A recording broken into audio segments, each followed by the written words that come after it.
Terasu explains that only a select few have a pendant similar to Nero's. There was also a story alluding to the possibility that Queen Lunadel and the great sage Kundun may have had a child together, and that this particular love child was kept a secret and was later abandoned. Tying these two pieces of information together, it's likely that Nero is that child. Upon hearing this, Nero concludes that if it's true, Even would be his brother. Damn, I did not see that coming. Later that day, the bald professor announces that the remaining 16 students will each have their own room.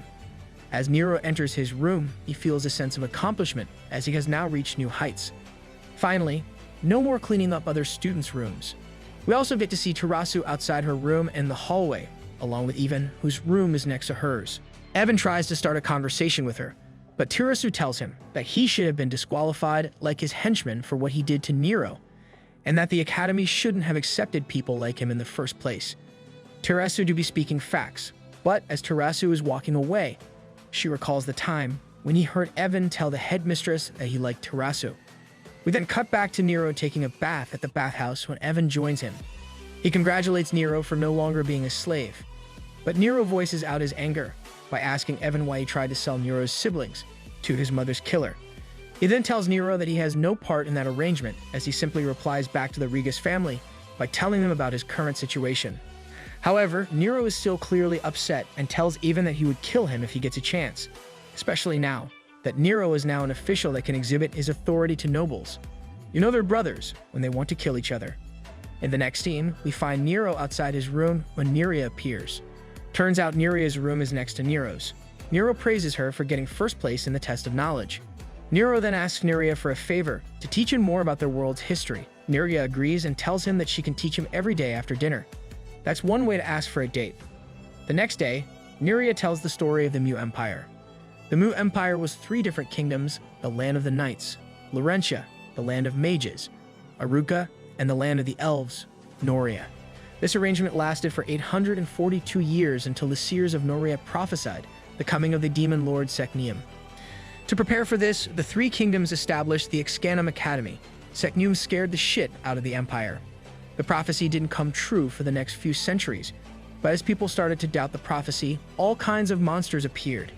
Thankfully, the Excanum Academy has already produced powerful individuals like the Shai, who wielded the legendary sword, Arcdane, also known as the current emperor, and 4 other heroes: Tarek's father, the Black Mag Gangan, the 2 genius mages, Estremis and Kundun, and the Queen Lunadel. The war against Seknium's forces lasted for a long time, with the 4 heroes leading the efforts to stop the monsters. And at some point during the war, Estremis, one of the 2 genius mages, made a breakthrough in his research, which is that a sacrifice is necessary. We then find monsters gathered on a hill stating that Seknium's resurrection is nigh.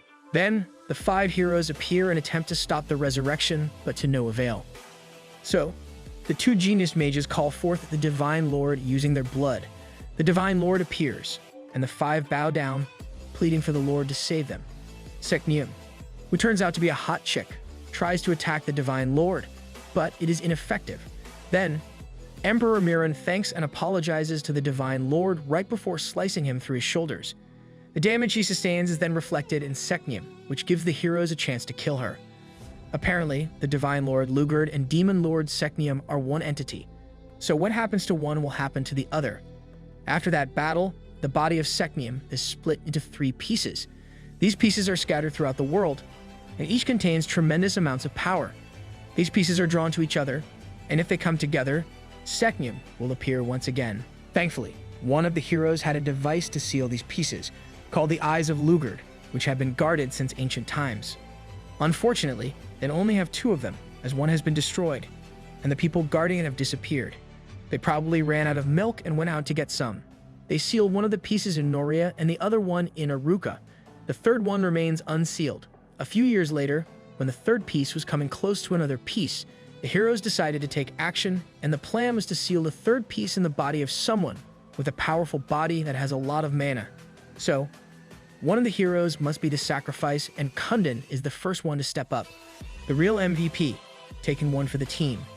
Queen Lunadel is upset at his decision, probably because they're lovers, but Kundun still proceeds with the plan. As he's about to make the sacrifice, we find out that Estremis, Kundun, and Queen Lunadel are in a love triangle. Better love story than Twilight. He teleports to the third piece and takes it in. His fellow heroes come to check in on him, but it turns out that Kundun has been possessed and is being controlled by the demon god. So he attacks the heroes.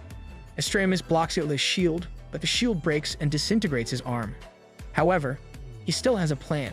While the possessed Kundun is fighting Murin, Estramus teleports behind him and casts a spell. The spell sacrifices the user, Estramus, and this time successfully seals the third piece and Kundun. Poor Lunadel, both her lovers, are gone. With the sacrifice of the two genius mages, they were able to seal the third piece. As Miria ends her story, Nero starts to shed tears, realizing the sacrifices that have been made. The next scene shows Evan and the headmistress in the same room. Evan tells the headmistress that he wants more power, and as payment, he gives the headmistress his blood, the same blood of the heroes in the past. She's quite literally bloodthirsty. The headmistress wonders why he wants more power if he's already the strongest among his peers. But as he recalls his encounter with Miro, he states that he's not even close. During all this, a spirit watches. When Evan leaves the room, Terasu corners him and tells him that she knows he's scheming something and asks why he wants to harm Miro. Evan replies by saying Miro is a slave, which upsets Terasu. Terasu tries to hit him for it, but Evan blocks his hand and calls Terasu a hypocrite, saying that even Noria has lower-class people. That's classic, shifting the blame to someone else. Terasu states that they are different because the nobles in Noria take their responsibility more seriously and don't look down on lower-class people. Evan then hugs Terasu out of nowhere. Evan finally admits the real reason why he's adamant about beating Miro. He is scared of Nero, as you should. We then cut back to Nero, who's walking in the hallway when he passes by 3 other students who mock him for being a slave. But unlike before, Nero doesn't take their bullshit and beats them up right there and then. Yes, join the dark side, Nero. Nero is more upset than before, because these are the people his father had sacrificed his life for. And as he says this, Evan explains to Terasu that he wants to become a Shai to save his father. Evan asks Terasu for advice, but Terasu doesn't take his bullshit and basically tells him he's a spoiled brat, unlike Nero, who had to face difficulties all his life. Yes, you tell him. In the cafeteria, we find the students of the academy eating mindlessly, while Nero cannot help but be upset. He then lashes out, which shocked the students, before leaving the building. Outside, he vents his anger by cutting down a tree. He's upset that the people whose father gave his life for turned out to be greedy pigs, so he sets out to change this system. In Neria's room, we find that she's preparing an almond, and she plans to give this to Nero, which in this world is the equivalent of giving chocolate to a crush on Valentine's Day. Then, in the next scene, Nero is beating up his fellow students, clearly upset about something. They probably insulted him again or something. While he's beating up a student, Tarek stops him and tells him he's going too far. Turns out the student did insult Nero. The student threatens to tell his father, but Nero threatens him back by saying that if he becomes the Shai, he'll take revenge on that student if it ever comes to that point. Tarek scolds him again, but Nero responds by saying he's the same as them. Oh, now you're going too far. Neria and Terasu witness this scene, so Neria holds off giving Nero the wrapped almond. As Nero sits on the stairs, Terasu talks to him about his goal to become Shai. Nero explains that the world his father tried to protect with his life has now become corrupted, littered with people who are greedy and are willing to treat other people's lives like trash, similar to how people treated his family. He wants to become Shai in order to change the world. Even hears this as he is taking a peek at their conversation. You sneaky bastard. Finally, Neria was able to present the almonds he packed to Nero, which is probably the same as confessing her feelings, but Nero refuses. Be nice to her. God damn it. In the next scene, Terasu gives Nero several almonds, but this time, Nero accepts and they kiss, and since Evan was watching, he sees this as well. Dude got cucked for real. He then throws a tantrum in his room. It turns out Tarek was also planning to give Neria almonds, but he decided not to. In Neria's room, we see Neria crying. So much drama. The next day, the bald professor gathers all the fourth-year students and tells them they're going to test their swordsmanship like before. This time, however, their goal is to fight the bald professor with swords alone, and they will be awarded points according to what they can do, be it hitting him, making him fall over, or disarming him. A couple of students go at him at once, but he managed to fend against them. Tarek and Evan also give it a try, but they just got insulted by the bald professor before getting knocked down. They try again, but the results were the same, so Nero also gives it a try. He's doing better than the two, and with his technique, he was able to split the professor's sword in half, in which, effectively disarming him, much to the shock of everyone. He really has a talent for breaking swords. So, the professor surrenders. Nero taunts the other students by saying they can't surpass him, but this upsets even so much that he activates his magic. The bald professor tries to stop him, only to be entangled with his magic. He then attacks Nero, but Nero successfully dodges every time. Tarek also tries to stop Even, but Even uses magic to knock him out. He also warns the other students to back out if they don't want to be in danger. Nero runs towards his sword and equips it to prepare for battle. They then get in heated combat, and Even uses an unfamiliar spell. Turns out Even wants to kill Nero because he kissed Terasu. Even is very jelly right now. Their battle continued for a short while until the headmistress interrupts by knocking them both out with her magic. Lol, one-shotted. A week later, Nero and Even meet again with each other, but they just ignore one another. Tarek meets up with Nero and explains that the next time Nero gets in a fight, he'll get expelled, and he only avoided punishment because Even started it this time. Tarek then proceeds to hit Nero as he's upset how Nero, despite being nursed back to health by Neria, tells Neria to leave him alone. Yeah, Nero needs to learn a lesson. After that, Neria shut herself in the room and cried, which clearly upset Tarek. But Nero doubles down by provoking Tarek further, so Tarek hits him again. But Nero didn't retaliate. Before leaving, Tarek tells him that he never thought Nero or Neria was different from him. Yeah, he was always lovable. Nero realizes that his chaotic side is showing and only hopes that Neria remains on the other side. In the following scene, we find Nero and two other students running towards what seems to be a large tower with a couple of people, one of which is revealed to be Emperor Murin.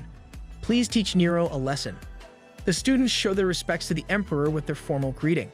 The Emperor congratulates the fourth-year students and gives a motivational speech right before explaining to them the Empire's problem right now, which is the increasing activity of Seknim's forces.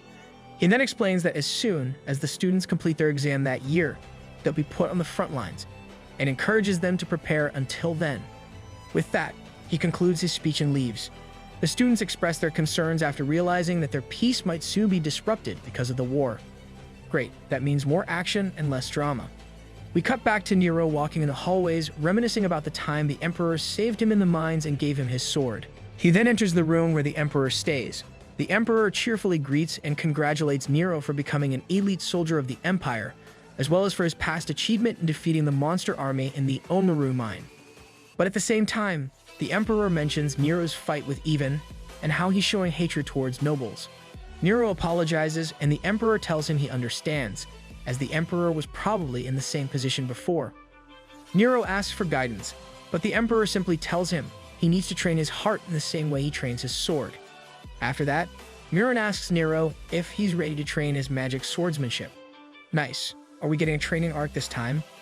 In the next scene, we find Evan enduring flame magic that's coming out of Murin's sword.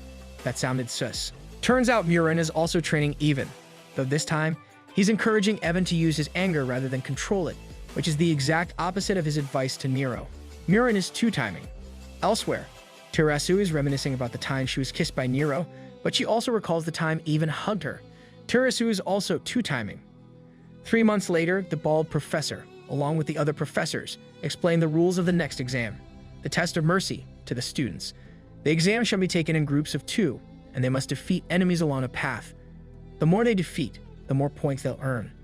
What makes this exam different is that they can kill other students, though this will reduce their total points.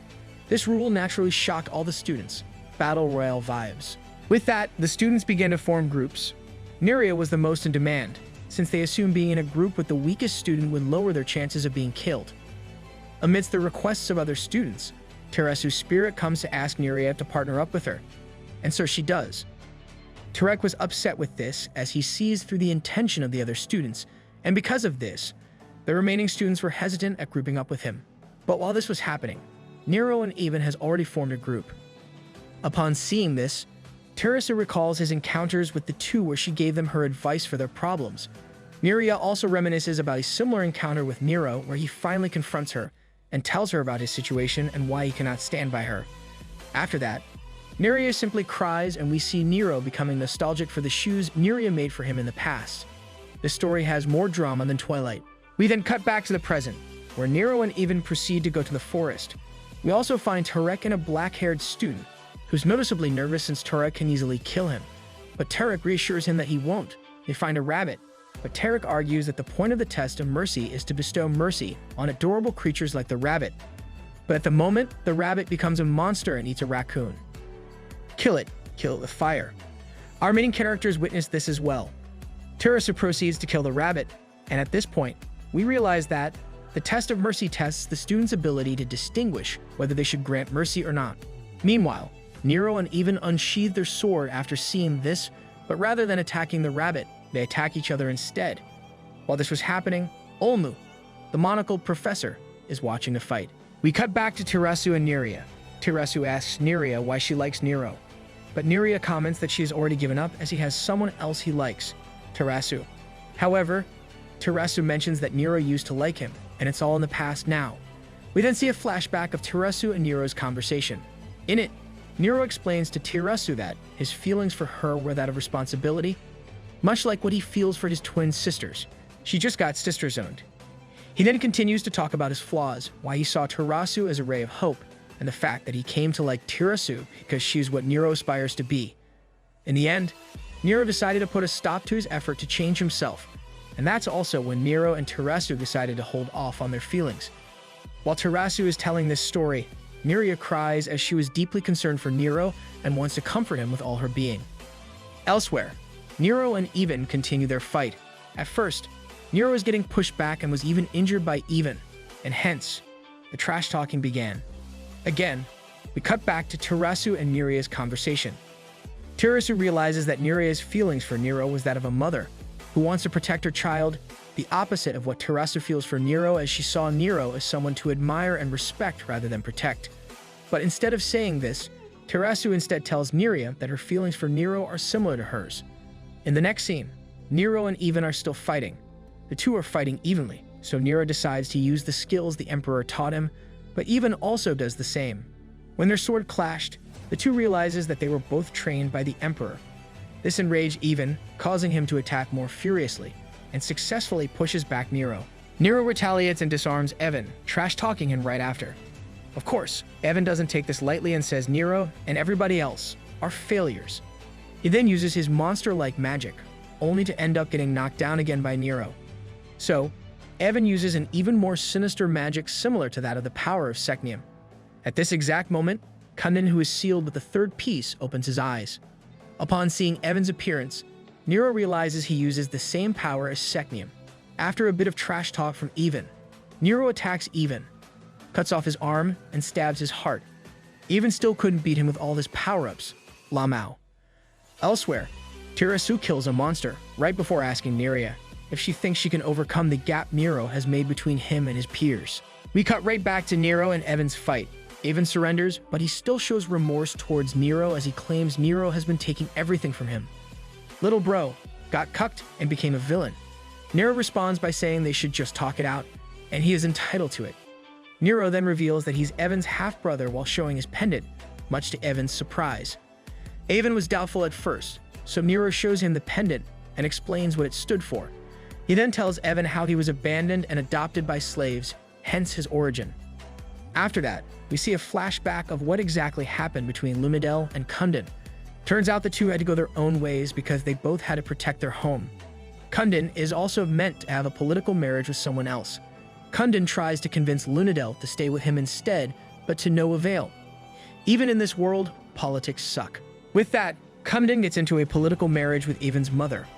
Then, the war raged on, so Kundin decided to head to battle despite his wife's persuasion.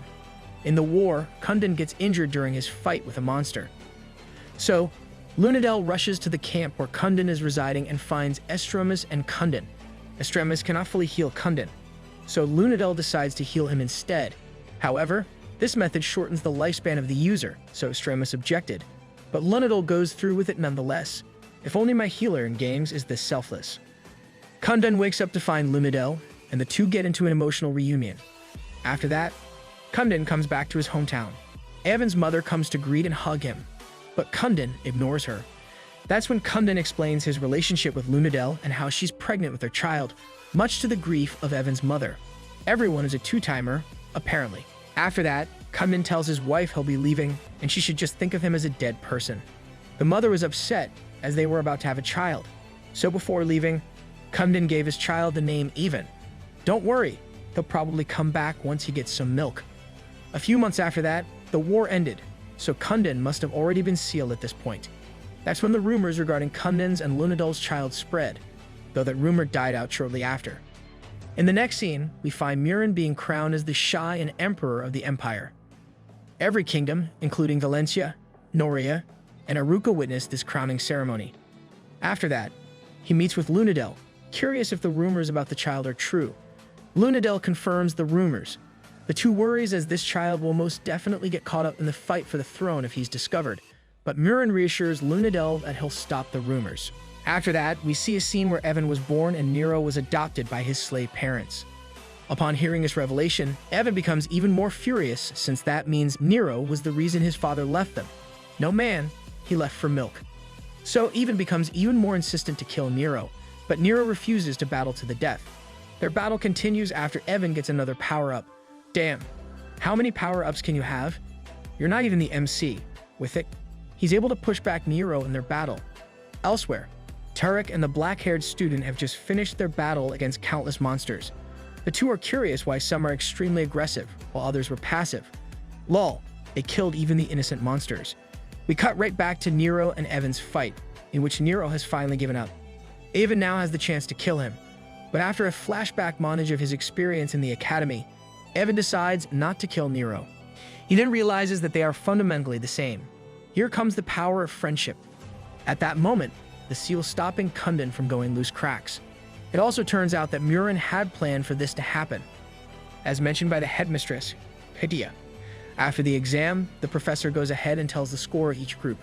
Turek's group got 0 since they killed everything in sight. Others got a positive score. Tarasu got -4 since she probably killed an innocent creature. And Nero and Evan got -5. Neria, despite being in the same group as Tarasu, gets 7 points because she didn't kill anything. With that, she's the leading candidate for Shah, much to everyone's surprise. Everyone got stomped on by Neria, lol. The students gather in the hallway as always, and the headmistress greets and congratulates them for completing the 5th exam. She then announces that next week they'll be sent to the front lines, as mentioned by the Emperor. But before that, there will be a banquet held in Aruca for the students, and they must get a dance partner who they'll spend 5 days with. So, basically, it's a school dance. This is becoming more and more like a drama story. In the next scene, all the students are gathered in the cafeteria. This was the perfect chance for students to get a dance partner, which is why that's been what's in the mind of most students. Evan comes to sit at the same table as Nero.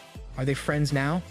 But turns out Evan just wants to ask Nero if it's fine to ask Tarasu to be his dance partner, since Nero and Tarasu are no longer as close as before. Before Nero can answer, Evan goes for it anyway and asks Tarasu to become his dance partner, to which Tarasu agrees. Evan then comes back to Nero's table after. The next day, the students prepare to leave. The bald professor briefs them on their journey to Aruca, where the banquet will be held.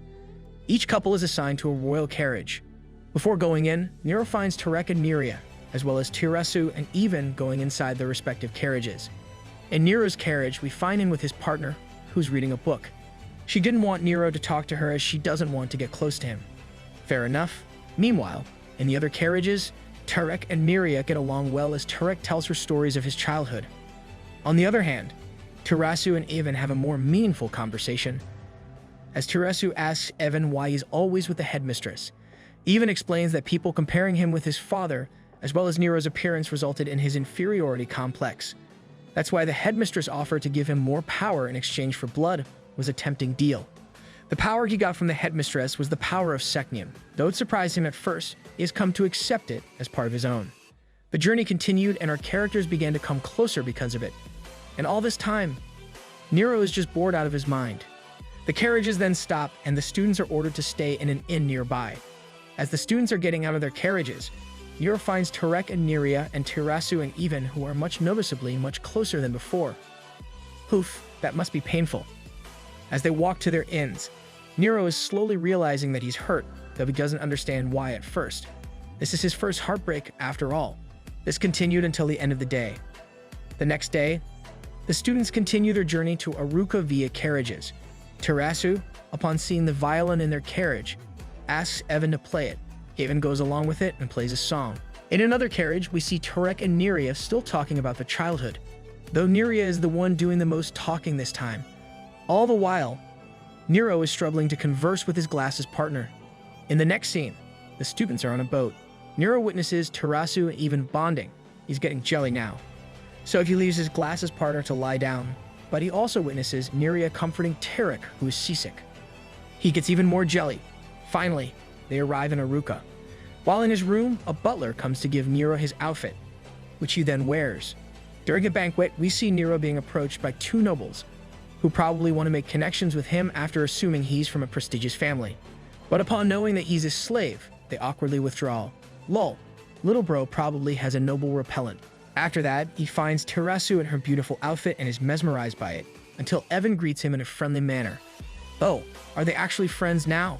Right after that, Evan gets into a dance with Terasu. How the turns have tabled. He also sees Neria and Tarek dancing, which probably makes him extremely jealous. Nero continues to be heartbroken after seeing Tarek and Neria closely dancing. It also made him realize he probably had feelings for Neria as well. He struggles to control his emotions, but then he looks at the glasses of alcohol and recalls the time when his father used to drink alcohol to supposedly forget his emotions. So Nero chugs a lot of alcohol. Oh no, he's an alcoholic. In another scene, we find Olmu, the professor with the monocles, dancing with the elf professor, who praises his ability to dance. Bro got the riz.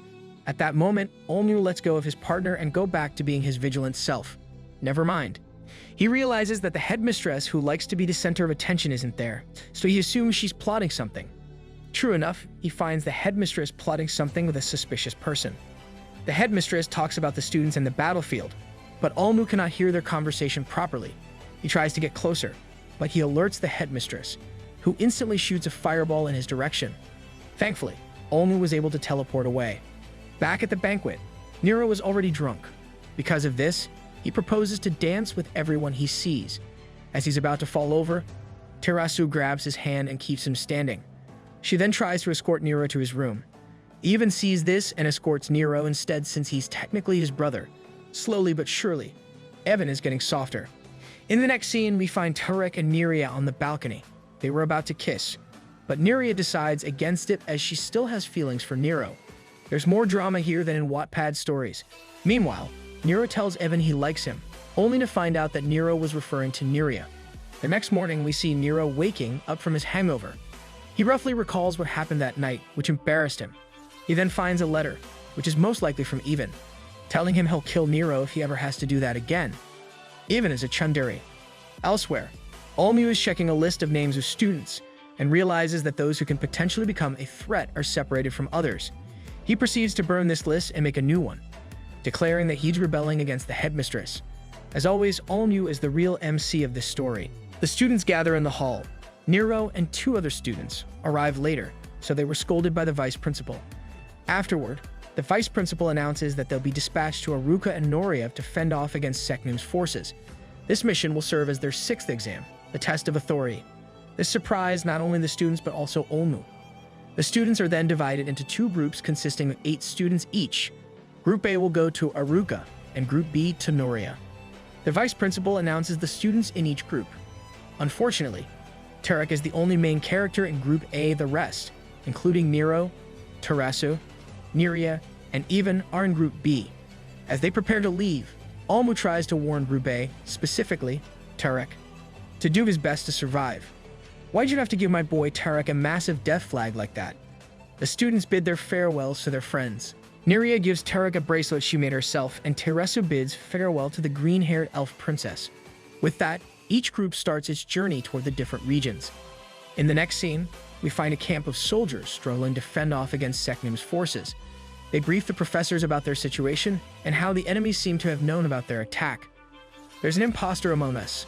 After that, the bald professor announces that the army will be led by the professors and students. Olmu splits the army into 4. The first squad will be Nero and Neria.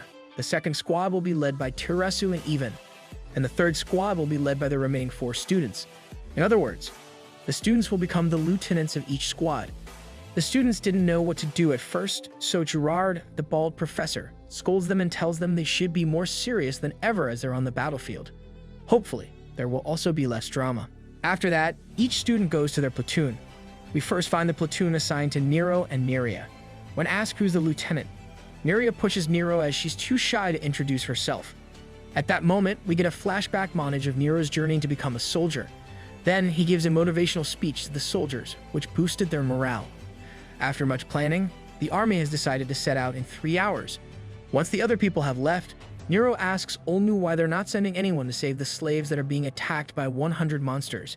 However, Olnu argues that the life of the Lord is more valuable than that of the slaves. Hence, it is in their best interest to focus on saving the Lord, since they can gather supplies more easily that way, which is far better than gaining 500 manpower. Of course, this upsets Nero, but he cannot do anything as this was an order. In the castle, we find the Lord and the nobles worried out of their minds as they're getting besieged by the monsters. The Lord demands to see Kara, who's probably a powerful officer, but it was revealed that she left 10 days ago to help the slaves. Great. Yet another comrade for our main character. Of course, the nobles and the Lord were upset at this news. Elsewhere, we find a priest, who's probably Kara, maintaining a barrier that's protecting the slaves. Turns out Kara has been maintaining the barrier for a week. Kara, the new MVP. I hope she meets with the MC. The opposing army's leader assumes that the barrier must be weakened right now, so he sends his minion to test it out. True enough, the barrier is becoming weaker, though it's still strong enough to burn the minion's hand.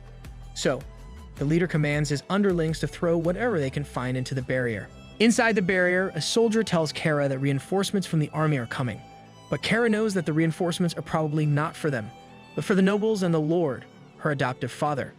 Kara then states that she cannot hold on any longer. At that moment, the monster leader attacks and successfully breaks the barrier. Right before the monster kills Kara, he hears the sounds of battle from a distance. We then see Nero fighting the monsters. MC to the rescue. After his valiant entrance, the remaining members of his platoon head toward the monsters. A soldier gets knocked away, but he was instantly healed by Neria. Healer GIF. Seeing the two students' abilities, the soldiers fight with boosted morale. Meanwhile, back in the main army, the bald professor calls for Nero's group, but no one responds. This is giving me group chat vibes when you ask someone for help.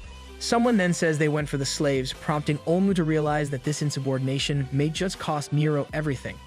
At least the MC is following his belief. Kara wakes up and finds that she's still alive. She then sees Nero fighting the monster leader. Meanwhile, the castle is still being sieged.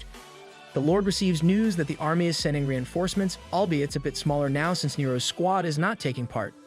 Yeah, he's kicking ass right now. The main army remains skeptical since they've already lost part of their forces, but they still proceed to plow through the countless monsters sieging the castle. They manage to enter the outer wall of the castle with the professor's help, but at the same time, the monsters were able to enter the castle where the nobles and the Lord reside. Elsewhere, Nero is held by the neck by the monster leader.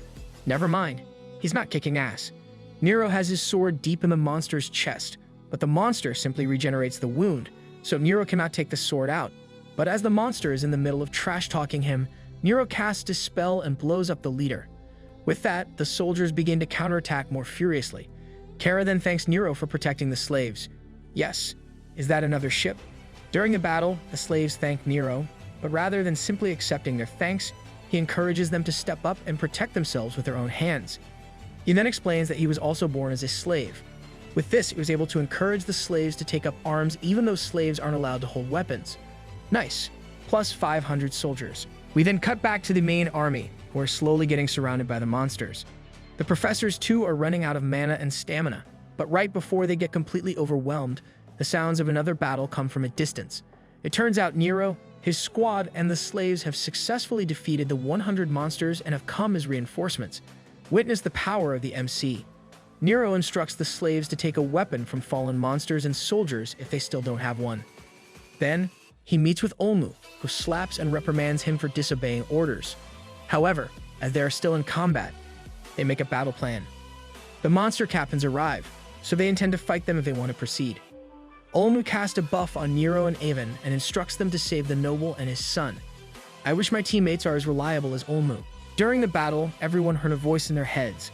It turns out Kara, the priest, is talking to them using sacred magic. She then instructs everyone to envision the Divine Lord Lugard in the count of 3, and so they did. Because of that, everyone received the blessing of Lugard, a buff that gives them an enormous amount of power. With this buff, they were able to defeat the monsters easily. Now that's what I call support diff. Nero and Even then find their way through the horde of monsters using an invisibility spell. Upon entering the castle, they're met with the main leader, who's holding the lord by the neck with magic and tells them they're too late. Who cares? He was a useless lord anyway. In the next scene, Kara instructs other soldiers to gather the injured in one area.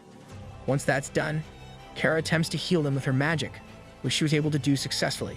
However, as more injured soldiers come to her, she was unable to continue as she's running out of mana. Nerea sees this and asks how to cast that healing spell. Great, a power-up for Nerea. We then cut right back to Nero and Even, who was easily defeated by the monster leader. The leader explains while holding Evan by the neck that they cannot defeat him since he has the power of Seknium. Upon saying this, a blue trident stabs him in the back. He was able to retaliate since Even, too, has the power of Seknium, much to the monster's surprise. And with this chance, Nero was able to cut off the leader's head, successfully defeating him. As they say, brothers who kill together, stay together.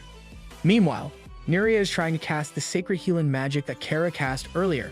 She expresses her desire to save the soldiers, and with her earnest request, the Divine Lord responds. So, Nerea successfully casts the healing magic, healing the injuries of every ally on the battlefield.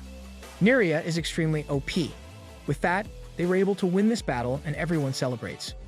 After the war, Kara was crowned as the master or lady of the region, since the previous was killed in the previous war. She then declares that slaves can bear arms, seek education, and join the military. Wow. So it was actually a good thing the previous lord died. Nice. Kara then thanks Nero and Nerea for coming to their rescue when nobody did. Upon seeing this, Olmu recalls how the current emperor, Murin, made everyone bow before him despite being a slave. And this time, Nero, who's also a slave, was able to make everyone raise their head. Oh, that's probably why the title is Slave B. The emperor is the Slave A. In the first scene, Nero is being pulled by tentacles while reaching out for Nerea, only to fail. Lol, that's a scene straight out of hentai. But it turns out that has yet to happen. 1 week prior to that, we find the professors planning a battle. This time, the students are grouped into 3, since there are 3 strategic points they should cover. Oh, just like a MOBA then. With that, the students proceed to travel to their respective regions. During their journey, Nero recalls his encounter with Olmu. Olmu tells Nero that while he did save him this time, he shouldn't do this again as he may be executed or even brought back to slavery next time. Of course, this upsets and even confuses Nero, since he's torn about whether he should save unprivileged people like slaves or just follow orders. Seeing this, Nerea gives a look of concern. Even after all the drama, Nerea is still the best girl in this story. Upon arriving at their destination, the bald professor leads the charge to attack the monsters. Nero finds it easy to kill the monsters, since they're already tired of fighting the soldiers. He then hears a scream from a distance, and finds that Nerea is about to get killed by a monster. Thankfully, Nero managed to kill the monster before his attack connects. Nero then instructs Nerea to stay near him and don't leave his sight. Oh no, Nero is cucking Tarek too. After a long day of fighting, they were able to kill all the monsters successfully. They were then welcomed by the soldiers inside the castle. However, seeing how weak the monsters are, Juror asks why the soldiers struggled against them. It turns out that they were also busy dealing with slaves that are laying siege upon the soldiers. They probably treated those slaves like trash. Because of the revolt, the supply lines of the soldiers were cut off, hence why they were also exhausted. Upon hearing this, Nero asks the soldiers what they did for the slaves to act like this. However, the soldier responds by saying they don't know what's causing them to revolt. But Nero argues that instigators always forget the terrible things they do. Before they get into a heated argument, the bald professor stops them and asks the soldier to open the gates, as they will attempt to clear any misunderstanding between the slaves. Upon entering, they find a group of slaves ready to attack. The bald professor raises his hand and tells them they were sent by the emperor. So, the slaves lay down their arms. Wow, that slave looks like Slave C. As Nero looks at the slaves, he assumes that they must have been cornered into a dead end, and he knows the feeling well as he has been in their position in the past. In another place, a soldier brings Olmu news that Cephas is leading the charge in one of the 3 fortresses getting besieged. He then instructs the soldiers to send reinforcements that way immediately.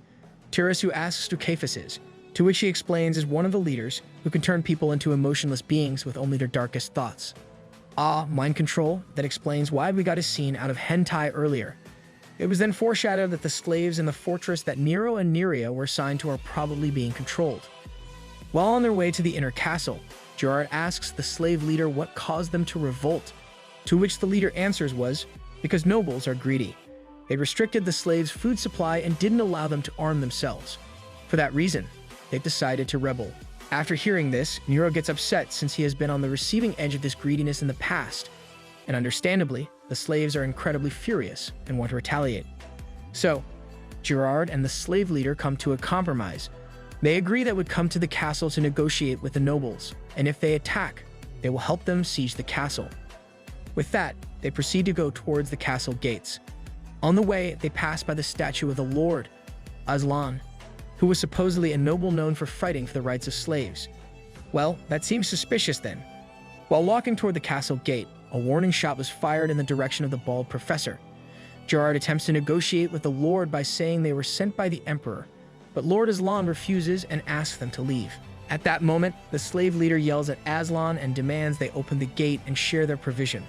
However, the mage sends a fireball flying in his direction, which Nero was able to successfully block with his sword. As he was able to hit and destroy the castle, Neria stops him, telling him this would only make things worse. Yeah, tell them Neria. They'll be stopped swinging. Nero continues to slander the nobles and describes them as greedy pigs who only want to take everything from them. Lord Aslan then realizes that Nero was a slave, which Nero confirms, but rather than acting like your average entitled noble, Aslan responds by asking Nero if he truly believes every noble is corrupt, and argues that Nero only thinks that because of his bias. You make a good point. Nero turns to Neria and asks her to reinforce his belief, but alas, Neria's master was kind and nice, which further proves the point of Aslan. Yep, generalizing is bad. In the end, Nero is unable to agree with Aslan, so he proposes that they meet in the peace statue later. So, Aslan meets with the slave leader, who turns out to be a duke, as mentioned by Aslan.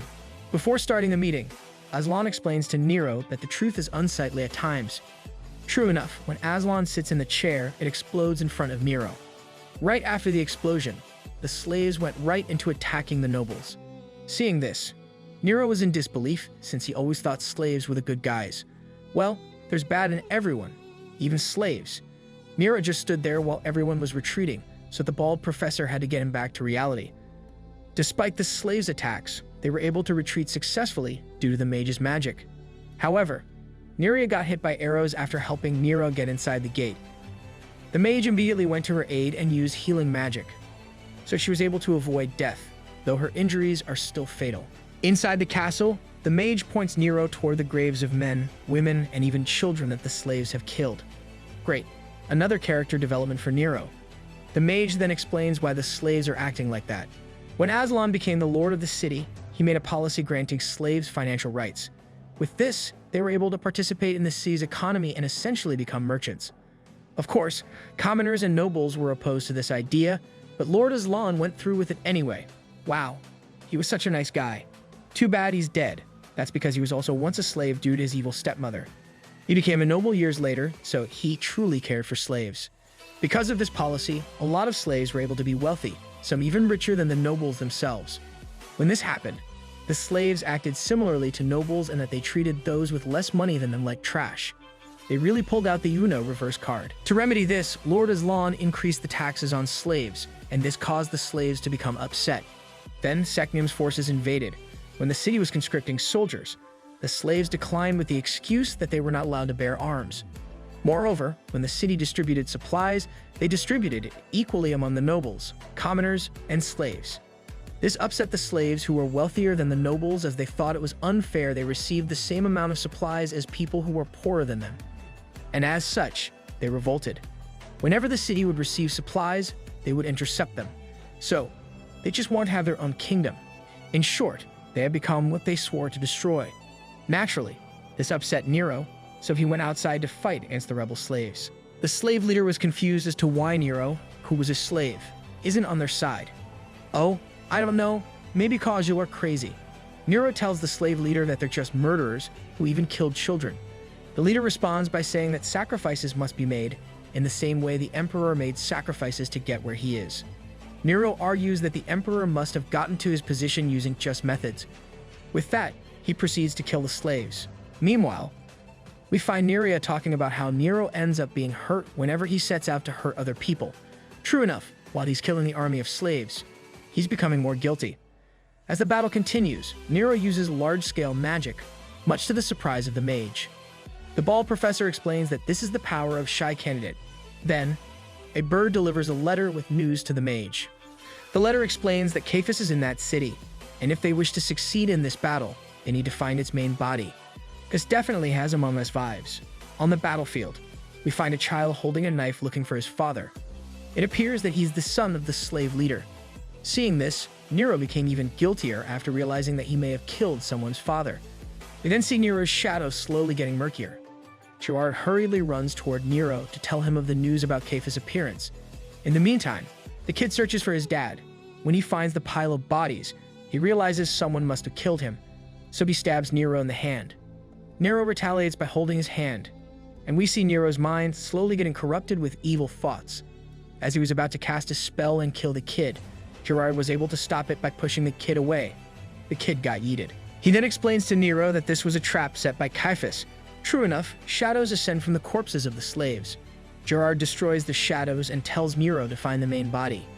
He was then told that Caiaphas often implants the body within the brightest place, so Nero realizes it must be in the peace statue.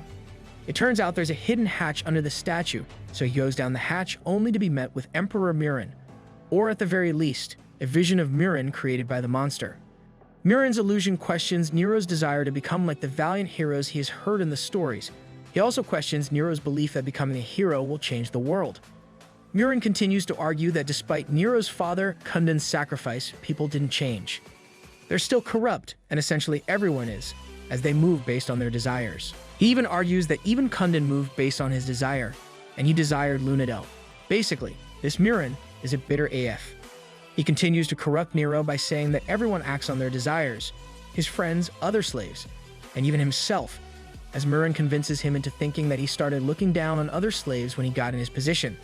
Upon hearing this, Nero recalls the time his encounters with slaves that were greedy and corrupt, reinforcing Murin's points. Finally, Murin reminds Nero of the nobles that treated him and his family like pigs and convinces him that the desire of nobles was based on not wanting slaves to fulfill their desires. Slowly but surely, Murin was able to successfully corrupt Nero as Nero begins to give in to his chaotic side. We then see what's going on inside Nero's mind. His two sides, one that represents chaos and one that represents hope. As he's about to give in, he hears the voice of Nerea and sees her hand reaching out to him. Her presence allowed him to finally snap out of it as he recalls the time she sacrificed for him. She was the manifestation of all that he hoped for. He recalls all the time he spent with her and his friends, and at the end of the day, he was able to overcome his chaotic side. She protects, she attacked, but most importantly, she's got your back. At that moment, Nerea tells Nero that he's different from her, in that he has thought himself to not yield or become dependent on someone else. But just once, it would be great if he can rely on someone else, even if it's not Nerea. As they say, no man's an island. So, Nero stands up. He then recalls what her mother said when was sold, that Nero must never look weak in front of those that he wants to protect, because if he does, the smiles of others will falter. As he says this, the main body of Caiaphas materializes from tentacles. Is he the long-lost brother of Squidward or something? Though Caiaphas was unable to corrupt Nero, that doesn't matter as he can kill him anyway. What he didn't know, however, is that Nero got a huge power-up after having overcome his chaotic side, as he's able to use the entirety of his power without restraints. So basically, Nero joined the dark side, but was able to get back. So, they engage in a fight.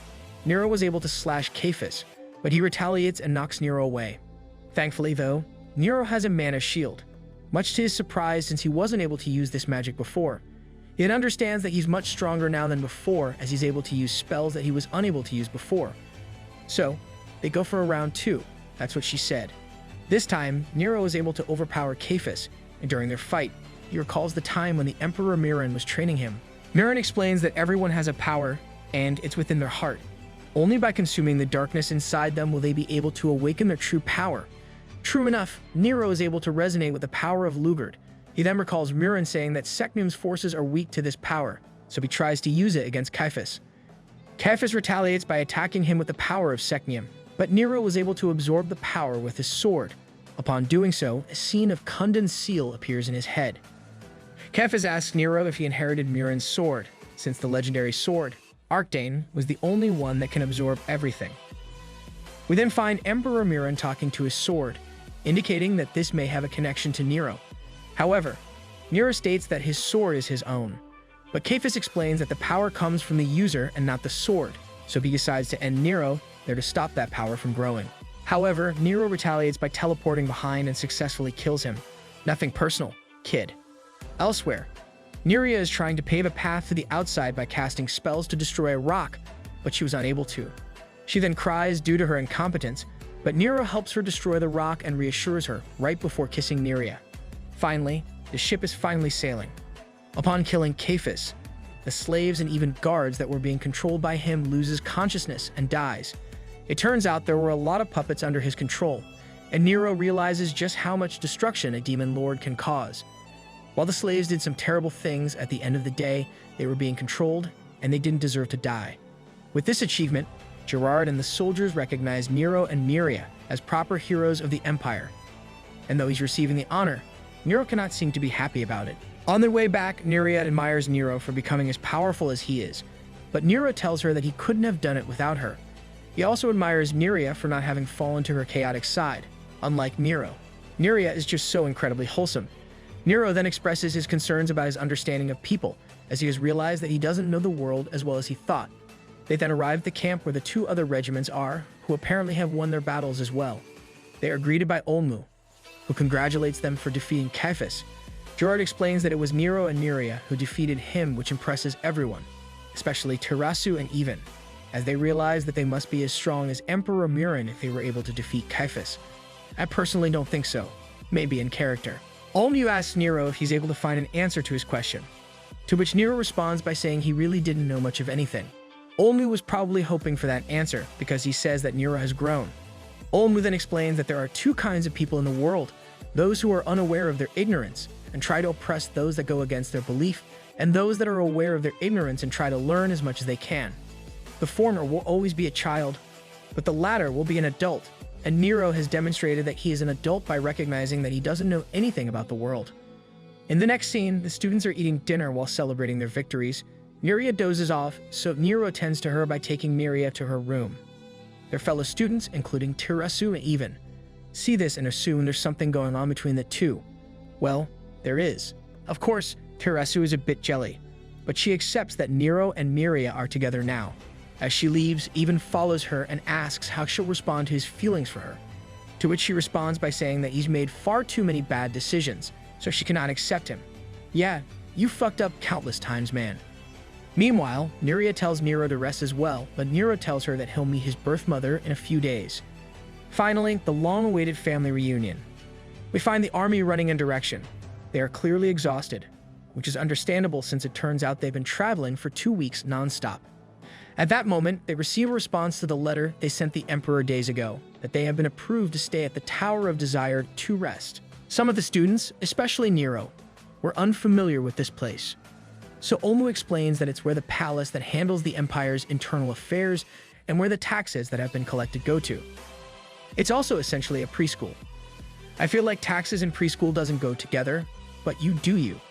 Upon arriving at the tower, they are met with a barrier surrounding the tower. The barrier is then deactivated, and they were greeted by the tower administrator, Kusin. Kusin briefs Olmu about the supplies, but before allowing them to enter, Kusin reminds Olmu that they must abide by the tower's rules. I bet those rules will be bullshit.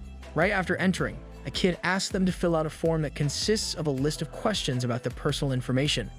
He then explains that their lodging will be decided based on their answers to these questions. In the next scene, we find out that the rules are that everyone is treated according to their social status. I fucking knew it. As expected, Nero and Nerea were placed in the lowest ranks. They were then told by the kid to wear the badges given to them. Nero responds casually, but the kid calls him a muzral, which is probably a different term for slave, and lashes out saying Nero must respect him. Much to the students' surprise, Olmu encourages Nero to just follow the rules since they won't stay there for long anyway, so Nero just puts up with it. No wonder nobles are spoiled brats. They were thought by the adults to become entitled at a very young age. It turns out that Terasu and the other elf princess, Yans, were invited to attend this place before, but they declined since its rules were against their beliefs. Even, however, attended this place and even graduated here, hence why he was able to use magic before attending Excanum. After that, Kusin explains to the group that if they go against the rules, they will have to pay for it. He then asks Roina even, Roina being the term for the highest class, to come with him as he has a special room. He asks the two elf princesses, Terasu and Yans, to do the same, but they decline as the two want to stay with the Mushrals. Kusin didn't pursue this matter further. Even, however, follows him. Before leaving, he instructs Nero and Neria to accommodate the two elf princesses while they stay on the same floor. The audacity from this man. Then, they find a huge bowl-like structure filled with liquids. It turns out the defensive barrier protecting the tower is generated from this structure. It's being operated with an enormous amount of ores that are refined manually through the kids' labor. Free child labor. Of course, Nero questions why kids would intentionally come to the Tower of Desire if it forces them to do this kind of work. However, Olmu explains that just like Excanum, graduating from this place is a privilege to most people, hence why people are eager to get in. During dinner, Nero attempts to converse with the Musral kids, but they don't respond. Wow, this conversation is deader than my class group chat. The kid who was facilitating them earlier comes and tells Nero to be quiet since they're not allowed to chat in public places in the first place. The kid then assigns someone to clean up the cafeteria, but Nero complains since he has yet to finish eating. After that, Nero and Neria observe the children playing at a distance. Then, in the middle of their chat, Olmu appears, and apparently, he has learned how the Tower of Desire operates. It turns out that the tower is basically an experimental center, and the Musrals, who are slave kids, are fated to execution, and they can only avoid execution by serving in this place. This is giving me Promised Neverland vibes. That's why they're happy to work. Olmu also explains that, unlike the Excanum Academy, the professors aren't the ones who give scores to the students. Instead, the students in the higher classes are the ones who decide the scores of those in the lower class. So high-class students can expel anyone they don't like? Got it.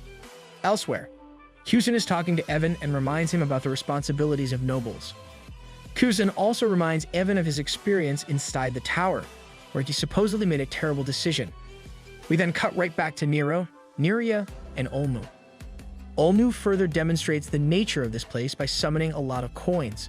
The kids see this and immediately inform the higher class kid, the Scoff.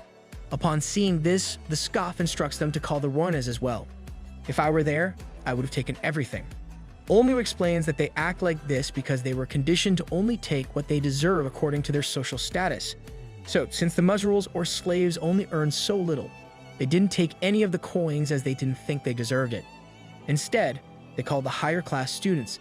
That's essentially what this tower is all about, an experiment to observe the interactions of kids when they are conditioned to believe certain things. Nero didn't believe this experiment was approved by Murin since he was once a slave. But Olmu explains to Nero that when Murin became the emperor, slavery became stricter. And this tower is a project Murin himself is involved in. So is Murin actually a bad guy? We then see Evan struggling to stand up after remembering his supposedly traumatic experience. Kusin helps him up and tells Evan he'll take him to the top of the tower. Olmu ends his explanation by saying that the concept of money and earnings is made by the Empire to push people to work harder. Only by doing so can they keep the economy going. We then cut right back to Evan. Upon arriving at the top of the tower, they find a laboratory where a couple of bodies are stored in large capsules. It turns out that those are the bodies of kids that were expelled and were about to be executed. Okay, so it's somewhat similar to Promised Neverland. This surprised Evan. Kusin then points him to a specific body, saying that it was the body of the kid who Evan personally expelled. Evan still remembers the kid's name, which indicates that they might have been close. Oh, backstory time. Meanwhile, Nero still can't believe that the Empire, much less the Emperor, is funding this project. But Olmu explains that Nero doesn't know Murin very well, and he shouldn't act as he does. He ends the conversation there as he tells them that there are other matters at hand. It turns out that the bodies in the capsules are part of an experiment to make a person unable to use magic. Yes, so they can oppress the slaves even more. They're closing the third eye, to be precise, since the third eye is essentially the only way for a person to see or feel magic. The experiment is working, but the speed at which the third eye closes is too slow. Kusin then explains that they're already doing this by spraying potion through the sky. The worst part about this is that the third eye is also connected to the spirit, so by closing it, A person will also lose their spirit and become more irrational. So basically, like drugs. Kusin explains that they're doing this so they can more easily control the lower class, since the higher class Roinas are few in number and can easily be overwhelmed by the large numbers of slaves. At that moment, Evan sees the body of Max reaching his hand out to him. We then get a flashback of Max breaking a teacup in front of Evan. Evan keeps this a secret, not wanting Max to get punished. In the next scene, Evan gives Max a plate of smoked duck.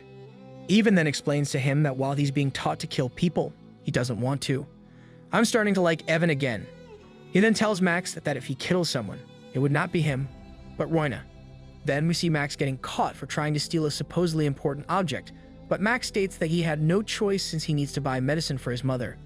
At that moment, Evan was forced to make a decision regarding the punishment of Max, to which he says expulsion. Then we cut back to the present, where Max begs Evan to kill him, and he does, much to the surprise of Kusin. No wonder Evan got so effed up.